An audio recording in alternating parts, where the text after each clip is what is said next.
We have 75 degrees here at WILK. And for those of us who were around long enough, the Agnes flood of 1972 is seared in our memories. There are people here who don't know about it, though, and its impact on Wyoming Valley, what it meant then, what happened in the aftermath, and where we are today. But get ready to be educated when it is shown next week. This is Alan K. Stout, Executive Director of the Luzerne County Convention and Visitors Bureau. Hi, Alan. Hi, Sue. So great to talk to you. Welcome back. Yeah, thanks for having me. I know it's been a while, but first time we've talked on the air since you've been back. So well, we used to talk a lot about everything. Yeah, I used to come on and talk about Big Brothers Big Sisters, Concert for a Cause, different projects over the years. It's always great to join you on the airways. Your love of Kiss, we did talk about that we did. I forgot about that one. They were coming to Montage, and you just had me on to talk about Kiss for a while. That was great. You've seen them. I've got that on tape somewhere at home. Yeah, you've seen them 1.4 million times, so...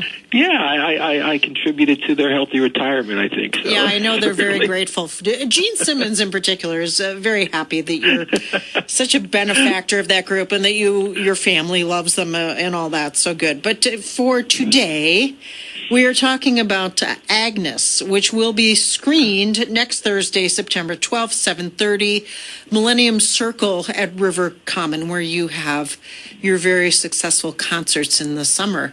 And the irony is rich here because this event was originally scheduled for June, around the time that Agnes actually happened, but... It rained. It rained hard. Yeah, it was we were going to, it was the opening night of Riverfest, and so we worked with the Riverfront Parks Committee. The film had showed at the Kirby Center 5 times, and the Kirby was closed this summer for some renovations, and so if we wanted to show it, we thought maybe we'd bring it out once a year and continue to show it. The Kirby wasn't an option. And so we spoke with the Riverfront Parks Committee, and we said, we think it would be a great idea to show it right on the side of the Susquehanna on one of those giant pop-up movie screens. They loved that idea. They not only liked the idea, they wanted to tie it right in with the opening night of Riverfest. And so we were excited about that, and that was the plan. But it was, first of all, it was an ungodly hot day. It was a heat advisory, yes, 95. So yep. I know that was going to keep some people home, even if it didn't rain. And then the big thunderstorms came out at night, and so Riverfront Parks made the wise decision to postpone, I should say, and reschedule to September 12th. So here we are, a week away. But that was the plan, and that would have been right around the flood was the 23rd.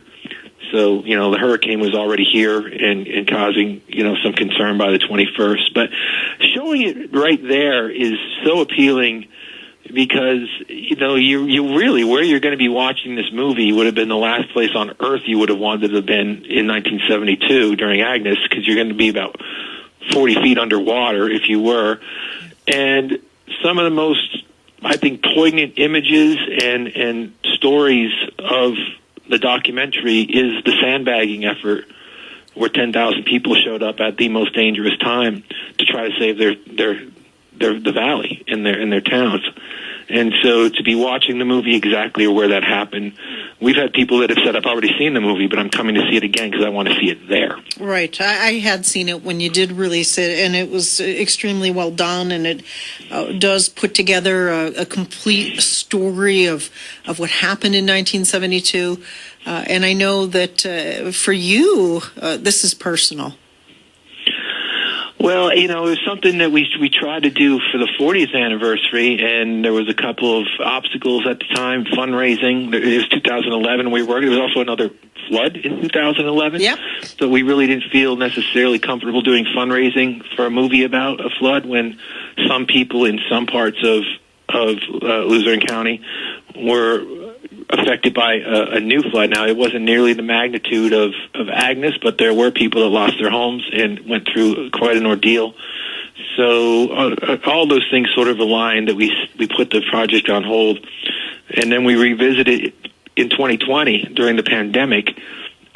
We got together with Bob Savakinis and Tim Novotny, 2 great local filmmakers. They've done the Hamptons Park documentary. Tim worked on it Tim, they worked together on quite a few of these.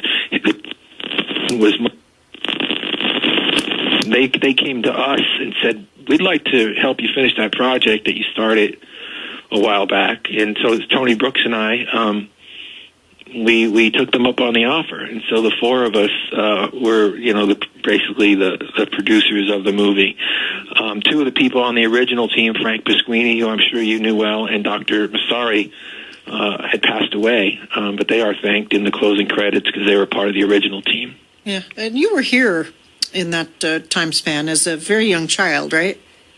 I was. Some of my very first memories of my life are Agnes. I was right at that cutoff age where you start to retain memory. I think most people, are around 5, kindergarten, you can remember your teacher's name and some of your classmates. And so for that, for some of the first images of your life, really, that you retain to be so startling, to see your home and your grandparents' home, just devastated. And what I remember is the whole summer. I just remember the big helicopters flying overhead constantly and the army trucks coming down the street and military men everywhere. And it stayed with you. It really did.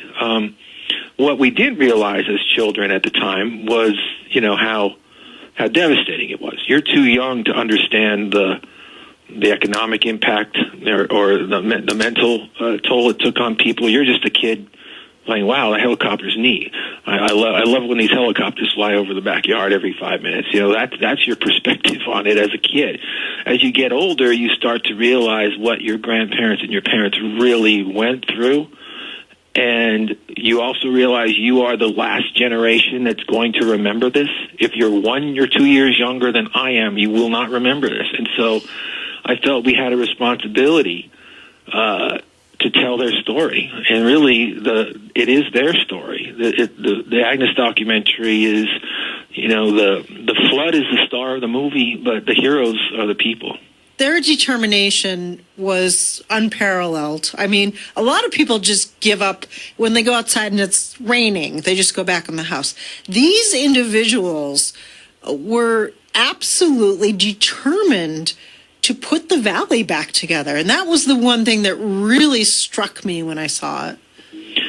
And, that's really the story. We start writing the movie, you say, well, everybody, the pictures of the houses knocked off their foundations and the devastation, they're intriguing to people because they recognize that neighborhood. They might see a picture of their school or their church or their street underwater. And, there's a wow moment for everybody when they see those photos. But really, when you start unpeeling the layers, the story was the people. It was that resiliency.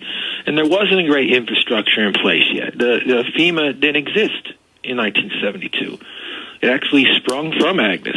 Dan Flood's Agnes Recovery Act was the blueprint for FEMA. So they had to not only put their houses back together and their lives back together, but there wasn't a lot of organized support initially. There was a lot of chaos and red tape, and they did it. They were determined to do it. And that's why we have, the valley that we have today. And we look at it in the rearview mirror, but it's something that I think we all occasionally still need to take a look at. Yeah, I'm working on something now, and it's my understanding that the banks here still wanted mortgage payments for houses that were rocked off their foundation and tossed into the street. Yeah, I mean, these are the kind of stories that you heard, flood insurance. One of the things that happened, too, was there was a flood in Wilkes-Barre in 1936, and it wasn't as bad. And so, you think, well, it was a long time before. Well, not really. What would that have been, 35 years earlier? So if you're 21 years old in 36, you remember that flood really well in 72. Now you're in your 50s. And it's interesting when you look at the pictures in the movie of the people that are being pulled out in boats, removed from their houses because they didn't leave on the 23rd when they were supposed to. They're all older people. And it kind of makes sense because they're the ones that probably say it's not going to be that bad. We've been through this before. And, that ended up not being the case. Indeed. So this is coming up Thursday, September 12th, as we said, on the at Millennium Circle, River Common, free to see, and I'm just hoping we can never predict the weather, Ellen, but I know it won't be 95 degrees, so we should be. It won't be 95. No. I mean, it's a little early to start looking 7 days out, but of course I have. And you say it's going to be so fine. far, I heard Mr. Snedeker say this morning that the entire week so far looks clear. So that's nice, because moving it to the fall a little bit, I mean, not officially fall, but moving it into September, we could start it earlier too. You know, we could start it at 7:30. We weren't going to start until 8:30 back in June. So sometimes it's a blessing in disguise with a postponement. We'll have cooler weather and an earlier start. Excellent. Ellen, always great to talk to you. Thanks for coming on and filling us in on Agnes, okay? Thanks, Sue. Appreciate it. Okay, ciao. 144, this is WILK.